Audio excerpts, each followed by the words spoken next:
It's 2015. There is so much snow outside my house that I've been out of school for nearly a month. I don't really care though because, well, who wants to go to high school, but also because I have a game. A new game, a special game. There was no jump scare that made me quit. There was no breaks taken. In fact, I played through the game at least twice. The game being, of course, Until Dawn. I look back at this game so fondly that when looking for a horror book to read recently, I googled books that are like Until Dawn. And that's when one Reddit user suggested The Shuddering by Anya Alborn. So I read it, and I loved it. I think I gave it 4 stars. The book follows a trio of childhood friends returning to the cabin they spent their winters in as children one last time before it's sold, and they split up to continue their adult lives and responsibilities.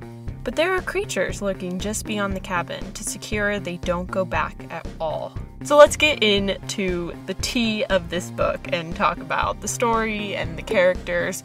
Spoiler warning, although I really feel like this is a book you could hear spoilers for. I mean, it's a horror book. You know people are gonna die. So the childhood friends I speak of are Ryan and Jane, who are twins born from a rather wealthy family, but pretty broken family. And their best friend Sawyer, who is a punk, kind of cool musician dude who Jane dated in high school and is still in love with, but ultimately the pair broke up about 10 years before the story takes place.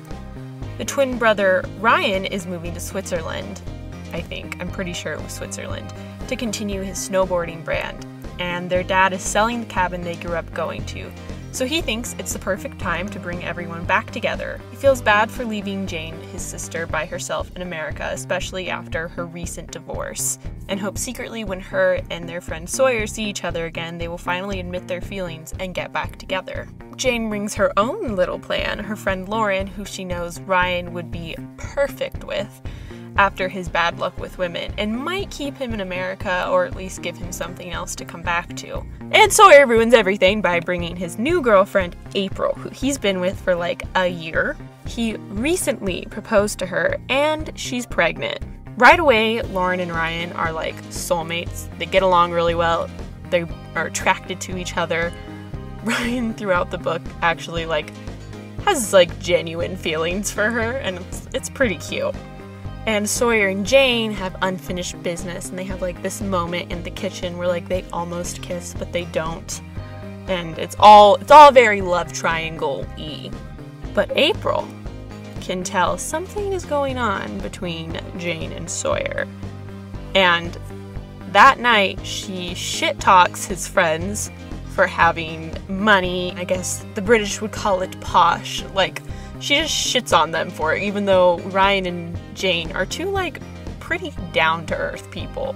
Jane even kind of refuses to take her family's money and lives off of a kindergarten teacher's salary. So that really pisses Sawyer off because he's never seen April like this before, and they get into a huge fight. Well, first they have sex, and it's very graphic, and I am very glad that I did not end up listening to this audiobook with my dad in the car on a road trip, and then it ended up being too windy where we were to really hear anything well. That wind came and said, "We don't need you and your dad to hear sex scenes together," and I said, "Thank you." So April and Sawyer get in this huge fight. April demands that Sawyer take her home, but unfortunately a giant storm rolled in the night before, and they're all stuck at the cabin. So they pack up his Jeep, and they try to leave, but the Jeep gets stuck, and they're fighting. April makes a huge show before leaving the cabin of being "And I'm fucking pregnant, and we're getting married, and fuck you, Jane, and fuck you, Ryan."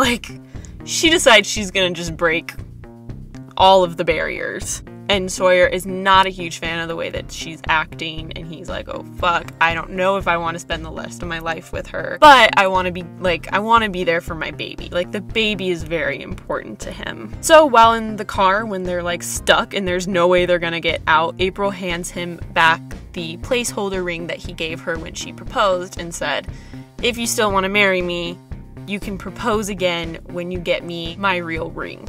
And Sawyer's "I don't know if that's gonna happen. I don't think I'm gonna do that." So April decides to do the very smart thing of jumping out of the Jeep in deep ass snow. It's freezing. There was the huge blizzard the night before, and huffs off and stalks off and then has this whole monologue about he'll come and find her and everything will be fine. He won't let her go very far. But Ryan convinces Sawyer to go back to the cabin and they'll just wait for April to come back and try to, you know, make everything better, fix everything, even though it's like mega awkward. But April never comes back. So, not wanting Sawyer to go out because all of his stuff is in the car and he doesn't have any of his snow gear, Ryan decides him and Lauren will go out and look for April while also secretly hoping that while he's gone, Jane and Sawyer will have some time to talk. So Lauren and Ryan go to look for her and spot her scarf seconds before a big, just emaciated creature jumps down in the middle of the road in front of them. So the creatures, basically, I'll put up some pictures of the Wendigos or some videos of the Wendigos from Until Dawn. They are described exactly like the Wendigos in Until Dawn. They never call them Wendigos. They never call them anything besides like monsters, creatures, demons, hellions. Like, they don't know where they came from. So it's not like that same like cannibalistic lore. It's just creatures mysteriously in the forest. Ryan and Lauren attempt to escape, and then suddenly there's not just one creature, there's a whole pack of them. And they all decide that Lauren is for lunch. Which was really sad because most of this book is developing the characters. Like, I would say 2/3 of the book is devoted to developing the characters. Can you care about them? To be like, psych, death is everywhere, everyone's gonna... Death is everywhere, everyone's gonna die. Ryan has no possible way to save her and starts running back to the cabin, freaked the fuck out. I don't blame him. The book is in third person. Throughout the beginning, we get scenes of other people on the mountain going about life and then getting attacked and killed by the monsters. April never comes back. We don't get to see her death scene. Nothing like that. I'm guessing it's probably because the author was like, you know what, I'll write a bunch of people getting killed, but not like a pregnant lady. That seems like a lot. She is just presumed dead, because if she doesn't get killed by the creatures, being outside for like 2 hours in that weather, she would be dead anyway. When he gets back inside, he gets everybody in the pantry, and there's this really painful scene where Ryan basically says goodbye to his dog, Una, and sends her out into the cabin to see if the creatures followed him back inside. And that's when I paused the book and cried a little bit. I just got like really anxious. I don't like stuff with animals. I've lost 2 animals this year and have 2 very old animals. And it's just a very sensitive topic for me right now. Cried for a second, then Googled every variation of does the dog in the Shuddering die? I couldn't find anything.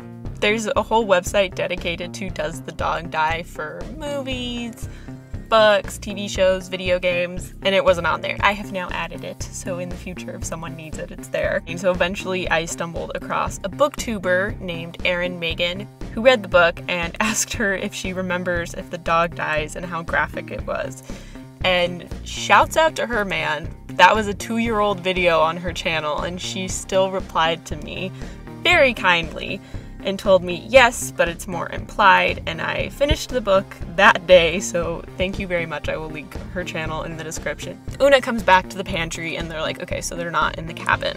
While the trio figures out what the fuck they're gonna do, one of the creatures does get into the house.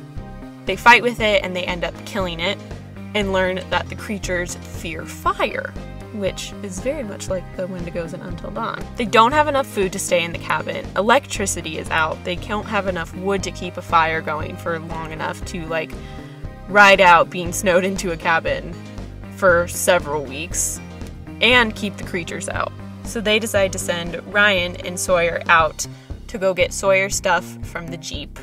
They put Sawyer in Jane's winter gear, and they take torches because the creatures are scared of fire. But while getting Sawyer's stuff, Sawyer's torch goes out and Sawyer gets attacked. And they actually describe his wound as his back is sliced into 3 pieces and they can see his ribs from his open back. So that's not good. So the twins load Sawyer and Una onto one snowboard and some supplies onto another snowboard and decide with the torches they may be able to make it to the highway and get help because they basically have no other choice. So if they're gonna like die either way, they might as well like make an effort to get out. They end up having to stay the night outside in the middle of a field, and Ryan gets slightly injured, but they survive. Well, that's not totally true because Sawyer dies in the middle of the night, but that was from his previous injuries, not from another attack. Finally, Ryan, Jane, and Una make it to the highway, but after sitting there for 6 hours, no one drives by. Light is fading. Jane's genuinely losing it, like having hallucinations, and like she's out of it. There's only so much the human psyche can take, and not to mention it is freezing outside. Daylight is fading, and the creatures are creeping closer and closer with the fading light. So Ryan decides to sacrifice himself and give his sister a little more time. So Ryan, with Una by his side, sacrifices himself. Just a little time later, a group of 4 younger snowboarders are headed up the mountain for a nice getaway party and debauchery fest. Honestly, with the state of this world right now, sounds great. Count me in. They come across Jane sitting in the middle of the road. The one sober person convinces his selfish asshole friends, I'm sorry, they all just wanted to drive past her and leave her. And the fucking DD has to be like, you guys are dicks, the weekend can wait. There is a scared, clearly injured girl in the middle of the road. We can have an orgy later. We can wait like 4 hours to get crazy, okay? That's what to take away from this video, honestly. Sex and alcohol and weed are all one hell of a drug. But if someone is clearly endangered and injured, don't be a douche. It makes me think of Mary Vincent, who is a girl who was kidnapped and had her arms amputated by her kidnapper. A lot of other stuff happened, but he left her like in the middle of the forest just to die, basically, after he cuts off her arms. And she like packs mud on, this is a true story, she packed mud on her little stumps, which she had left. And I believe she like climbed up a hill like that to a road where people could see her. And a car did stop for her. So that's what it makes me think of. So like if you see somebody clearly in danger, don't be an asshole. Like stop for them. It blows my mind. It really does. I know there's that whole like, well, what if it's a trap? There are still safe ways to like lock your doors and roll down your window and at least like talk to that person. You know, it's just like be a compassionate human being. I'm sorry, I went off on like a tangent. Anyway, that one guy decides to convince his friends that they should take her. They get her in the car and she's like, where are we going? And they're like, we're going to our cabin. We'll call for help from there. And she starts to freak out because at this point of the book, they assume, and we are made to assume, everybody that stayed on the mountain through this snowstorm is dead. These creatures have been hunting. We are made to assume that nobody has survived on the mountain and nobody has come to find anybody yet because nobody knows, you know? They tell her everything's going to be fine. They're gonna take her, they're not going back into town. They're gonna take her up to the cabin. They'll call for help. And the book ends. So like that's how it ends. Like Jane is technically alive, but like we're left with the knowledge. It's like fucking some John Green Fault in Our Stars shit. Like yes, technically she survived to the end of the book, but we know she's not gonna make it much farther. She's not the final girl. She is just the last one alive, headed back to her death. It is honestly a brilliant ending. Anya Alborn, round of applause. I loved it. I love when books end basically giving you the middle finger. I love when books are like, fuck you, that's how it ends. And yeah, so The Shuddering, I give it 4 out of 5 stars. I loved it. I love Anya Alborn, and I will be reading more of her books in the future. And I will hopefully be doing more book reviews like this, but I can't commit fully to book 2 because once I was like doing the what I read each month, it just kind of took the fun out of it to a certain extent for me. So I think I'll just give reviews on books I really like or really hate. And if you want to keep up with what I'm reading, I post everything I read on my Instagram story. That was The Shuddering. It was a good horror book. I also recently opened my Redbubble store, I've been working on that for a while, and finally I got everything all worked out and settled, so I will link that. I think I have 5 designs up on there right now, and yeah, that's all the self-promo. Thank you so much for watching. I'm Clever Hans.